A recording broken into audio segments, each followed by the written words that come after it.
你知道爆米花已经存在了5000多年吗？2019年，一群考古学家在墨西哥的一个洞穴里挖出了几块碳化玉米。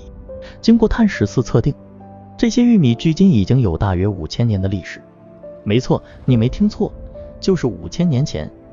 而这个发现也打破了人们普遍认为玉米起源于中美洲的传统认知，将玉米的起源地改为了南美洲。但更让人震惊的是，在这5000年前的玉米上，竟然有明显的烧灼痕迹。那么问题来了，这些玉米是如何被烧焦的呢？难道是5000年前的人类发明了微波炉？当然不是，因为在当时根本就没有微波炉这种东西的存在。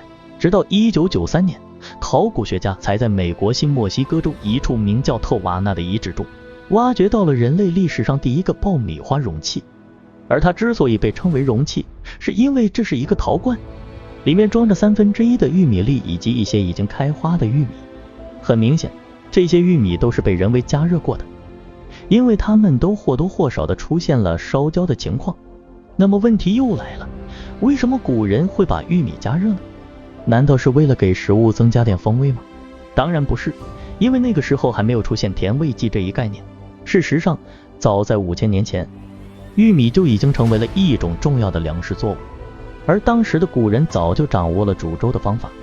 但是他们很快就发现了一个问题，煮粥太麻烦了，既费火又费时。于是聪明的古人就想到了一个办法，把玉米炒一炒再吃。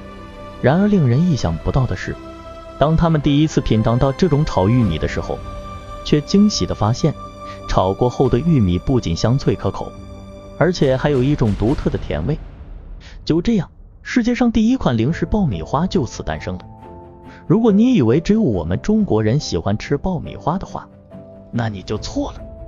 其实从古至今，世界各国人民都非常喜欢这种美食，只不过叫法不同罢了。比如英国人称之为爆谷、爆素，法国人称之为爆花，日本人则称之为天妇罗等等。不过不管怎么说，爆米花都是人类历史上最古老的零食之一。